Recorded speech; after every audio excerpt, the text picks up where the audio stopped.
Hello everyone, here we are, Module 11. We've made it to a pretty fun film. Hopefully you all enjoyed El Mariachi in the last module.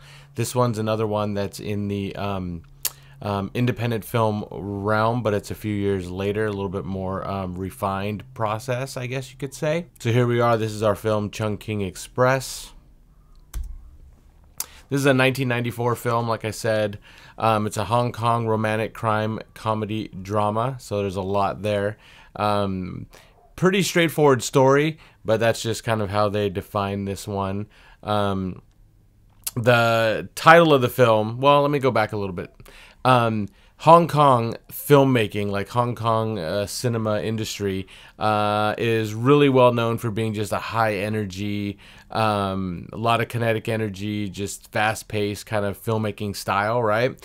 It's really well known for its action movies, like Jackie Chan and John Woo were making big action flicks at this time. But there was also comedies and rom-coms and things like that. But any way you looked at it, it's very like high-energy kind of filmmaking style, just in general, right? The title, Chungking Express, kind of where that title comes from and how it will be referenced in the film. It's not really referenced in the film. The Chungking part refers to what are called the Chungking Mansions, and it's a kind of a multi-use building in Hong Kong, and it's an area where the director Wong Kar-wai kind of grew up as a child, and the area just means a lot to him, and so he wanted to put this in the title of the film. And then Express comes from the food stand that's in the second story, which is the Midnight Express, which is actually, I guess, a real food stand that's there in the business district of Hong Kong. So that's where the title comes from, Chungking Express.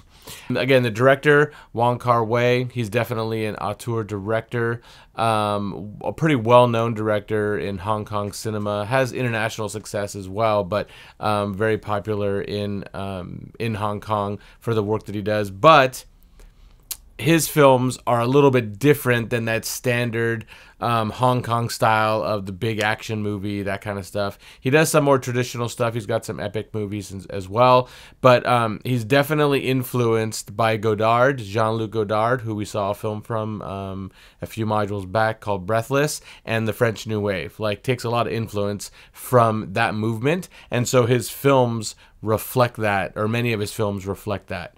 This whole film came about because he was on a 2-month break from post-production in a film called Ashes of Time, and it's a big, like, epic, like, period piece kind of film, and he had a break between production and post, and he's like, he wanted to do something, so he decided to make a movie, right? And so that's pretty impressive to be able to do it. I think they had 23 days to shoot this movie, which I think it comes up again in the PowerPoint. The narrative here, it's two storylines that have a very brief intersection, right, in the course of the movie, but they're really not connected in any other way in that regard. In the themes and things like that, they're connected, but the people in the story aren't really connected. And it was actually laid out to originally be a 3-story outline, but it didn't play out that way. The third story was making the film a little bit too long, and the runtime was just going to be too crazy. So he decided to cut it off at 2 stories.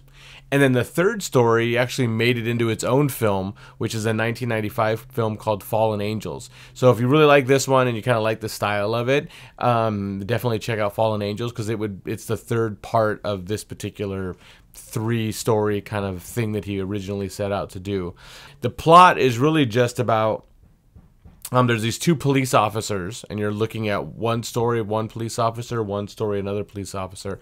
The first story, he's trying to get over kind of a girlfriend that broke up with him, and but he's got this kind of notion that they broke up on April Fool's, and he kind of thinks it's a joke, and he's going to give it a month, and his birthday's on May 1st, and he feels like if he goes about life the way he's going about it, in a month she'll come back to him, kind of thing. And so that's the storyline there. And the second one is also a police officer. He's also dealing with the loss of a recent girlfriend, and the food stand that he visits, right, the Midnight Express, one of the employees takes a liking to him and really just wants to help him out, and so there's an interesting little love story that plays out there. So both of these stories deal with the theme of love and loss and kind of the memories of what was, kind of thing. And many of his stories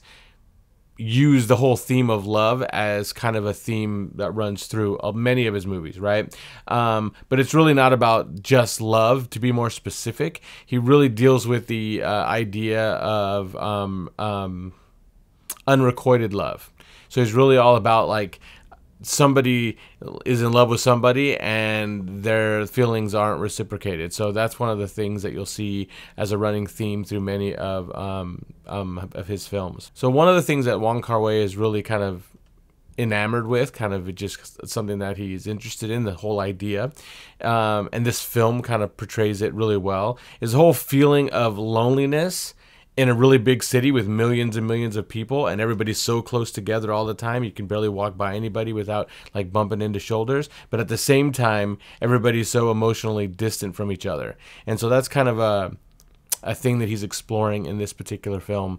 And so you get that feel that it's in this big city, but you got these two characters that we're kind of following, and they're kind of emotionally distant. So look for that kind of theme. Look for those running themes, loss and memory and that whole deal in this story, because it's all kind of there, right?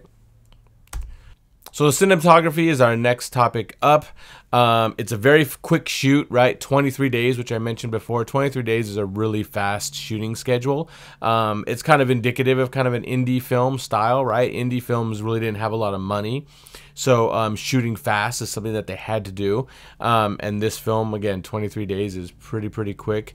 They're shooting in a very busy section of Hong Kong, so they weren't always able to get what they wanted to get. You couldn't always get the right shot, the perfect shot, the whatever, but that they always got what they needed, right? And that's what's important about being in an indie film kind of style, is that you at least get what you need to make the story work, right? And so if you manage to watch that little behind the scenes of El Mariachi, he was really doing that to, like, a very precise level, where he was only shooting enough footage to just get exactly what he knew he needed, right? The cinematographer for this film was Christopher Doyle. Christopher Doyle and Wong Kar-wai had a very they're another one of those big cinematic powerhouse teams. They've done several films together and have a very good working relationship, and they're pretty good friends, I guess, as well. But they're also considered one of the top, like, filmmaking duos in film history, and definitely in the Hong Kong world. This whole film has kind of an indie feel to it, if that is such a thing, right? You'll watch it, you'll see some of the similarities as to how it feels. Very just, it's not as polished as you would think a big, like, Hollywood movie might make, and you saw that in El Mariachi as well, right? But it's got very dreamy visuals with bokeh. So it says bokeh. So what is bokeh? Bokeh is when you see a shot of somebody, and in the background you'll see kind of blurred out glowing lights in the background. Those glowing lights, or balls of light, or streaks of light that you see, that's called bokeh, which is created when you shoot on a very telephoto long lens and we're kind of zooming in on something. And so this whole dreamy feel, full of energy, is partially seen in kind of the opening sequence. You see this sequence where they're using these very long lenses, so you see light streak bouquets in the background, like the light is bokehing in the background. But the other thing that they're doing is they're using what's called a shutter effect. So the way the camera works is you have a little shutter that's spinning around in the film camera, right? And half the time it's exposing light to the film, and then half the time it's not. And that's just kind of how a film camera works, right? And that shutter is half a circle. So half the circle is covered, half the circle is open. It's called a 180-degree shutter. But if you take that shutter and you open it up a little bit more, and you just have less space that's being blocked out, that's dark, there's going to be a little bit more image blur. Like the image blur that you normally see in motion picture is something that we're all kind of traditionally used to, and you don't even notice it, right? But if you just open that up and make that circle only 45 degrees instead of 180 degrees, or make it 90 degrees instead of 180 degrees, you're going to get a lot more image blur when people are moving and the camera's moving. So in this opening sequence, you're going to see a long lens with a lot of bokehing in the background, and you're going to see this kind of blurring of the image, and that blurring of the image comes from the shutter angle being adjusted. So that's one of the techniques they used in this film as a creative way to kind of show the way they wanted the busy city to be like, and not kind of recognizing all these people that you're passing kind of thing, right? It's also very full of color. His films are all known with very like if you look at the film, there's no real white light really anywhere, right? There's always color, especially in the night stuff. There's always colors going on. There's nothing that looks kind of, it's either warm or cool, or it's got a color to it. Very colorful film. The other thing that they do, which is kind of an interesting technique, which I saw it in a music video and then actually used it in a film way back when in the 90s when I was shooting films. And I saw it in this film, so I was kind of interested that I saw this technique that was something that was popular back then. They shot some sequences where they undercranked the camera, which we've talked about before, where it speeds everybody up. But what they did is they made the actor, the lead actor, they put him in the shot, and they would move super, super slow. So while everybody else is sped up, the actors are moving really slow. And they're trying to make it so that everything, the real actors are kind of moving normal speed, and everybody else is really cranked up. And there really was no special effects way to do this back then. Now there's ways to do it. So it's just an interesting way to kind of show how life is passing them by, and them just kind of stuck in this space. And so take a look for those two effects. I use it 2 or 3 times over the course of the movie. And it's pretty interesting. It kind of draws you in a little bit. You're like, hey, what's going on here? What's different about this shot? And so that's pretty cool to see these interesting effects. And I thought it was kind of cool because it was something that I had tried as well back then. And I was like, wow, I guess it really was a thing in the 90s in indie film shooting. One of the things that kind of defines the style of this movie as well is avoiding establishing shots. So what's an establishing shot? An establishing shot is a wide shot that kind of shows where the scene is going to take place. Right? It just kind of lets us know kind of the geography of things and what's going on. And if you watch this movie, there's no big wide shots that are just kind of giving us the lay of the land. And that's what an establishing shot is. So they avoid kind of wide shots and establishing shots for the most part in this movie all the way through. Everything is from what you would call maybe a full shot or a medium shot to tighter. So a full shot is from the feet to the top of the head, and a medium shot is from the waist up. So all the shots start at that level and then maybe get a little bit tighter, but nothing wide. They also borrow some visual ideas because he was a big fan of the French New Wave. So you're going to see a few things that were borrowed from the French New Wave used in this style of filmmaking, right? You're going to see the freeze frame. There's a clock in the movie that they show, and time's a big thing, just like time passing is kind of one of the things that's part of this whole movie plot line. And you see this clock and it gets freeze frame. And also there's a pineapple can that they do a freeze frame of, and you'll see what the significance of the pineapple can is as you watch the film. But there's that. And then the film in general just has kind of a documentary watching people in an environment feel. You'll see there's a few scenes where there's a guy hanging out at his apartment, and he's kind of talking to inanimate objects, but he's really just trying to talk to himself about how to get over his girlfriend kind of thing. And then there's also a scene where the two people, the woman from the food stand and the guy, end up in the apartment together. And it's different, but it has the same just kind of feel as the apartment scene in Breathless, right? So it's done with more cutting. It definitely feels a little bit quicker. Again, they also use the jump cut thing here a little bit, which is different, which is a French New Wave thing, but they use it as well. And so the scene doesn't feel as long and drawn out kind of thing, but it just definitely has the feel of Breathless. Like this is somebody who's watched that film and they're making their version. The acting in this film. Okay, so first thing is I want to talk about these 3 actors. Number 1, Bridget Lynn. So Bridget Lynn is a big Hong Kong icon, right? Like she's like, you know, the Meryl Streep of the United States kind of thing, right? In Hong Kong, right? So she's a big actress. She plays the woman that you'll see with a blonde wig. She's the person on the top of this slide that's got her head leaned up. She's got glasses. They kind of dress her up like this in this persona because they didn't want her persona of Bridget Lynn, this big, huge, famous actress, to be what people notice. So they almost kind of disguised her in a way, even though it is her. And this is actually her last film, right? After this film, she retired from the industry and just lived a normal life after that. She was a huge actor in Hong Kong. And then you have Faye Wong, who plays the woman with the pixie haircut in the second storyline. And this is her first film ever. She was a big kind of pop star in Hong Kong. And she was kind of like I guess the Beyonce of the time in Hong Kong. Like she was a huge deal back then. And this was her first film, her first acting spot, and she actually won a lot of awards and does a really fantastic job for somebody who's never been in a film before. But I guess she was kind of hard to work with. She was kind of a diva, I guess, but does a pretty good job in this film and really portrays the character really well. And then you have Tony Leung. Hopefully I'm saying that right. I might have butchered it.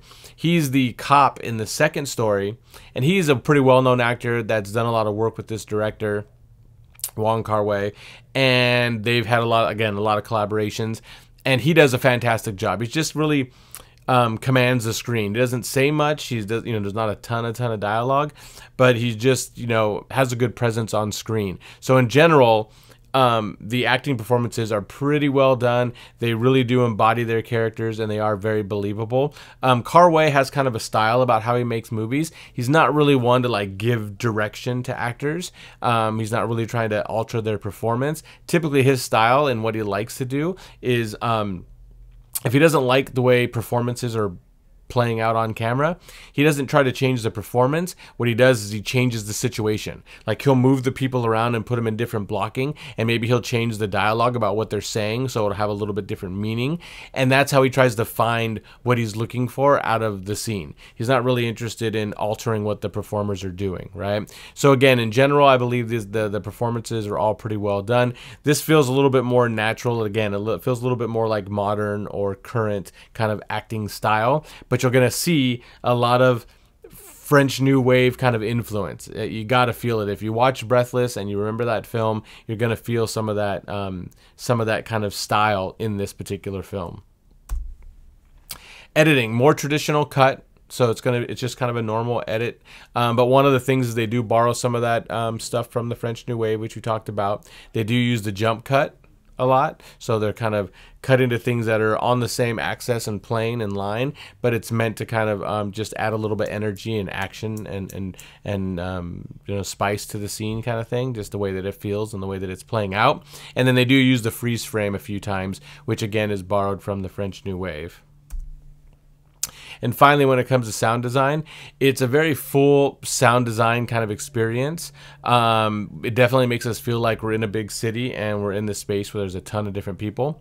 But also, the soundtrack is what's more notable in this particular movie. He definitely uses songs instead of like score, right? So score is when it's an orchestra playing along a piece of music that's been created specifically for this particular film, right? This movie uses music and songs to kind of portray what's going on in the scene, right? So California Dreamin', it's a song by the Mamas and the Papas. I can't remember if it's 60s or 70s. That song is played a lot in this movie, and it does a lot to kind of speak to the scene, right? So look for that. And then you have this song called Dreams by a band called the Cranberries, which was a big band in the 90s. Thing about the song, though, is it's not the Cranberries version of it. Faye Wong, the actress who's in this sequence, is the one singing the song. So she's the big pop star, right? And it's actually her version of the song in the movie. So you get to hear that a little bit. And then What a Difference a Day Makes is another kind of classic song that's in it. It's an American song. And that song plays in two different sequences. And again, those songs are meant to kind of speak to what's going on in the moment, right? That's what they're there to do. So see how those play out as the scenes are going on, and what the meaning behind those songs are, right? You'll see that California Dreamin' is kind of her mindset in the movie. Again, the woman with the pixie cut, you see a picture of her on the slide. She's just got this spirit of, I want to go, I want to travel, I want to get out, I'm not interested in being stuck here kind of thing. And she's always dreaming about being somewhere different, right? So you'll see that play out and just kind of see how those songs impact the scenes.